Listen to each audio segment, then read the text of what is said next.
Hi, I'm Venus O'Hara and welcome to a new video. I make content about holistic self-love, and in this video I'm going to talk to you about the dark side, about what can happen to your friendships when you get into personal growth or spiritual growth or both.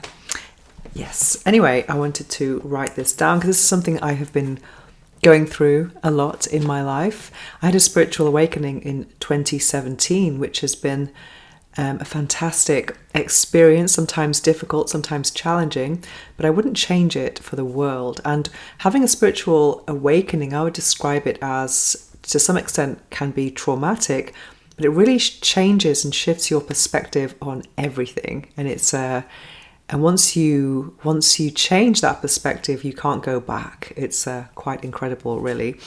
So let me, but it's not everyone is happy about that in your life, unfortunately. Or also, when people start getting into self-help and personal growth, even though that person might find it highly beneficial, people around you can find it, can be negatively impacted. And that's what I wanted to share in this video today, based on my personal experiences. And if you have any experiences to add, I would love to read about them, because this is a kind of a touchy topic. So number one, friends who don't support your growth. This is so hard to deal with, because when you read a book or you learn something that's really having a positive impact on your life, you want to share it. I don't know about you, but I want to share it with people who are close to me, people who know my story, about how much I've suffered in the past, what my pain points are. And if I find something that I perceive as a solution, then of course I want to share it. But sometimes people are not always happy about that. There is an expression which is a friend indeed is a friend in need is a friend indeed. However, I have found that it's the friends who support you on the way up when you are at your best moments. Those are the ones you need by your side. I think it's always easier to empathize with someone when they're going through a hard time. I don't know what you think about that. What do you think about that? So I found I want the friends who are cheering me on. We want the friends in need as well. But the real friend is the one who's not jealous of your success, not feeling threatened by your growth, etc. And I've made some amazing decisions in my life over the last few years. One of them being giving up alcohol. That's been one of the best decisions I ever made. I did that 9 years ago. And I remember once a friend said to me, "Oh, I wish you drank." And I just think that saying that, I found it to be quite offensive, because not drinking has been such a good thing for me. And when I gave up alcohol, at the time I was kind of transitioning to veganism, and my alcohol tolerance was so low. So drinking was actually quite dangerous for me. And I did have a couple of nights which were potentially, I put myself in danger. And I think when you are drinking a lot, you can definitely put yourself in danger. You're in a very vulnerable position. There's nothing wrong with a couple of drinks if you can handle it. But in my case, I couldn't handle it. So it was definitely a good idea to give up and not have to worry about getting home, saying the wrong thing or doing the wrong thing, if you see what I mean. So that was a very, very positive thing for me. So when other people have this kind of need to have this, let's say, partner in crime type of friendship, you know that your days are limited unless they want to be inspired by you. So I found that quite difficult. I remember when I actually gave up alcohol, 2 of my partners in crime actually left Barcelona at the same month. So it was actually very easy for me to not have those temptations around me. But I remember one of them coming back and being like, "Oh, I wish you drank," because I was so much fun when I was drunk.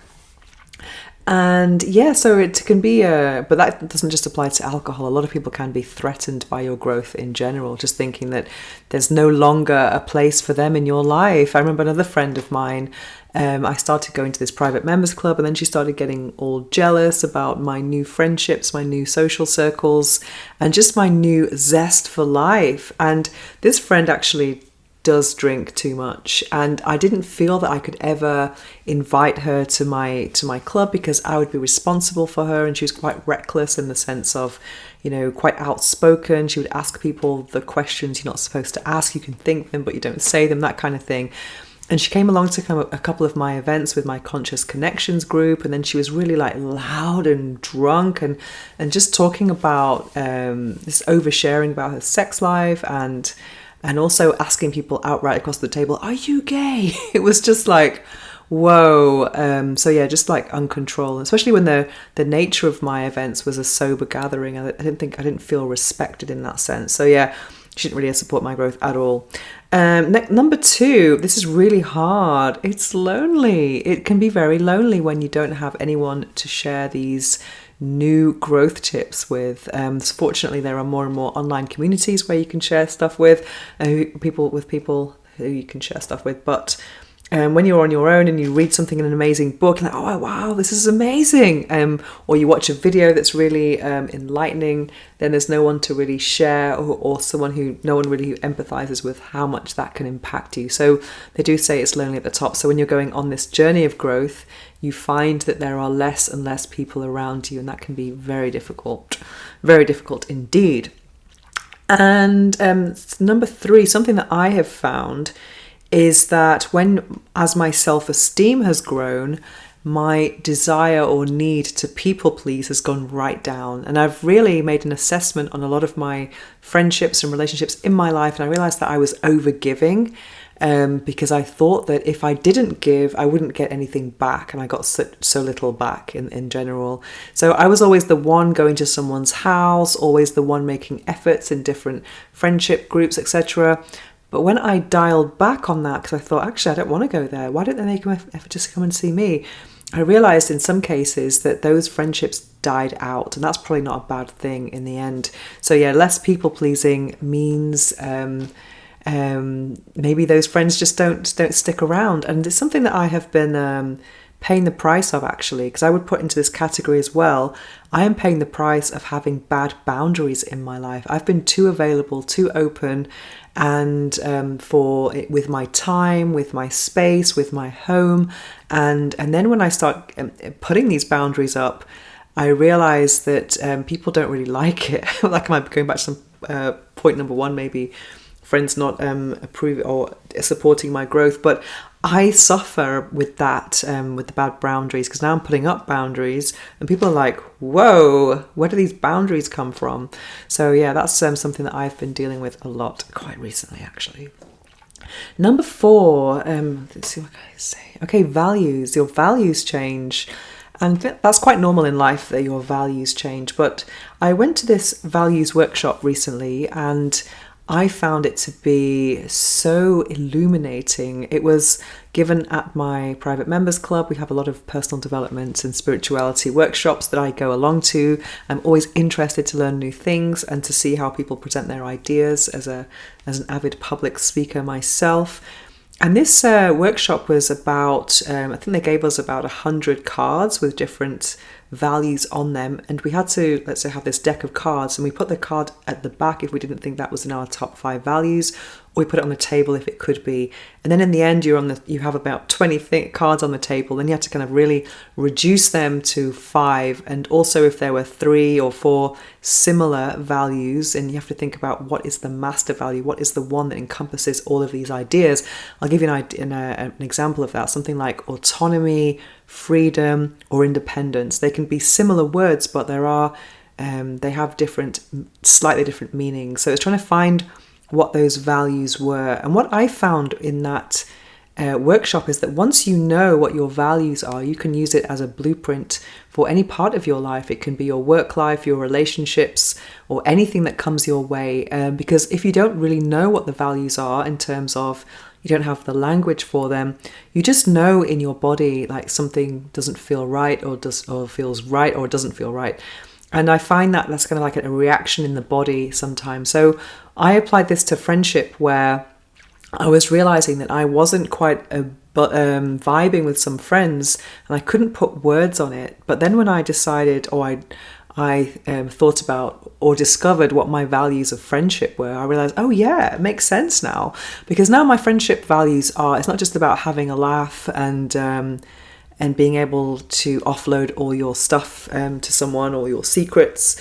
You want someone who's going to keep your secrets. I think I mentioned the other day about someone not keeping my secrets. And also, because I'm on this sober path now, people who go out and get reckless, that they are reckless, and they expect you to be extra vigilant. They don't expect you, but they're not vigilant of their possessions or of their state of being or how they're getting home. And then you feel like you're responsible for them and you shouldn't have to be responsible for another adult. So that kind of feeling and then I realized, oh yeah, that's why, because I have very different values. I'm very, I'm quite sensible really. And I've got my feet on the ground and, quite mindful. So people who are not in that same path, on the same path as me, are just not going to vibe with me at all. And also people who are into kind of natural living as well. I'm just, I think you don't have to kind of like cut someone off completely, but they just become maybe less important, spending less time with them, maybe doing different things, and just accepting people where they're at and how they are and where they're at and who they are, and not maybe spend less time with someone in that case. But yeah, it's been quite it's quite a hard journey to be on. Yeah, so I think it's important to know what your values are with friendship. Is it about having fun? It could be, nothing wrong with fun. But how important is fun? Is trust more important? For me, trust is very, very, very important. And so is discretion and also healthy living. I like to be able to share my learnings with people and be supported and know that if I want to share something that's a secret or intimate, then it's not going to be repeated to other people. That's super important. And then what I find is the hardest thing, actually I left it until the last point, is this discomfort, this visceral reaction to some friends that I have come out of alignment with. I feel that when you're on this growth journey, there is a table of, or the scale of frequency that was in the book Power versus Force by, is it David Hawkins? Anyway, he talks about frequency, and I think sometimes we're on the same frequency as certain people, but then when there's a gap, if the gap is big, then you can feel very, when you're on this growth journey, if someone you might have looked up to, then you might think, oh, they're bringing me down now. But also, obviously our frequency can fluctuate as well.